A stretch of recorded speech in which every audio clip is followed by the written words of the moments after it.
सब मुझे ये बताइएगा, अगर गवर्नमेंट को ही बहुत ज्यादा जिम्मेदारी का सबूत देना है तो बताइएगा उनको ऐसे अपने कौन से जेस्चर शो करना होंगे, कौन से ऐसे हमाल प्रैक्टिकलिटी में दिखाने होंगे कि जिससे पीटीआई को उनका एतमाद हासिल हो, और दूसरा ये भी कि एक जो फिजा है वो साजगार माहौल पैदा करे ना मुज़ाकरात के लिए।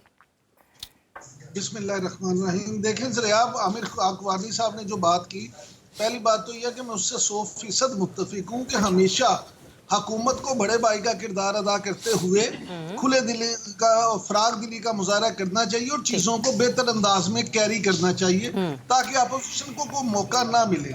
लेकिन बड़ी माजरत के साथ मैं आपकी इस बात से जरा मुत्तफिक नहीं हूँ कि पीटीआई वाले बड़ा तहम्मुल और बर्दाश्त से काम दे रहे हैं।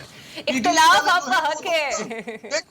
उनका खासा ही नहीं है तहम्मुल और बर्दाश्त। देखिए पीटीआई की अगर आप सियासत देखें तो उनकी सियासत का अंदाज ही हमेशा जारखाना रहा है और यही उनकी मकबूलियत की एक बुनियादी वजह भी ये है।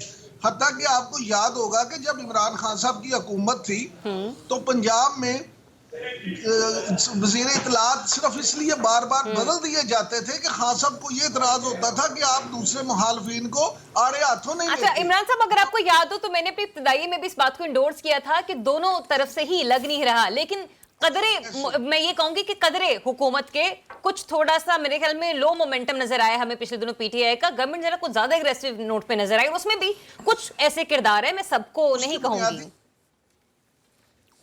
उसकी बुनियादी वजह यह है सर आपके देखें पीटीआई के साथ जुड़ा क्या है। पीटीआई के साथ जुड़ा 9 मई और 9 मई के साथ क्या जुड़ा है, 9 मई के साथ रियासत पाकिस्तान के इदारे। पॉइंट को भी क्लियर कीजिएगा।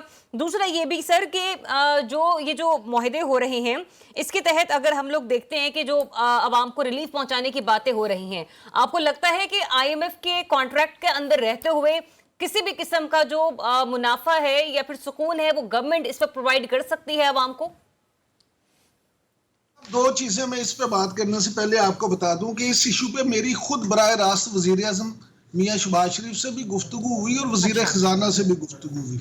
इसलिए मैं आपके साथ फ्रॉम हॉर्सेस माउथ अगर बात शेयर करूं तो वजीर आजम की दिली ख्वाहिश है कि ये कीमतें कम की जाएं और किसी भी तरीके से इन मामलात को कंट्रोल किया जाए। और ये अभी जो रिजवान रजी साहब कह रहे थे कि काबीना में भी उन्होंने कहा कि ये एक जेब से आप दूसरी जेब में निकालते हैं ये मामला, लेकिन वजीर खजाना ने कैटेगोरिकली मुझे कहा कि ये मुमकिन नहीं है।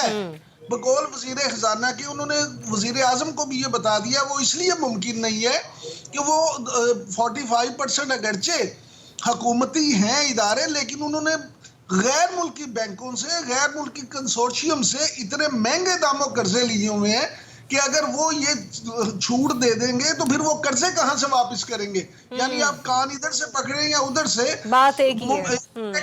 हाँ, प्रैक्टिकली ये मुमकिन नहीं है कि वो वाले जो हुकूमती ओन्ड कंपनीज हैं वो आपको बिजली इस तरह से सस्ती कर दें। लिहाजा ये मामला तो आपको मैंने बता दिया कि वजीर खजाना खुद क्या फरमाते हैं। दूसरी बात अब ये आ गई आपकी तरफ से जो सवाल था कि जी ये कर्जे जो हैं इतने अरब रुपए के 50 अरब से ज्यादा ये मामला, तो इस पे अनवर रजा साहब क्योंकि खुद इस्लामाबाद में ये भी आपको ज्यादा बता देंगे। प्रॉब्लम ये है कि हमारे यहाँ जो आमदनी 54 और खर्चा रुपये वाला मामला है, यहाँ पे इसीलिए इन्हें लेनी पड़ती है कि ये तो अपनी सैलरीज नहीं दे सकते।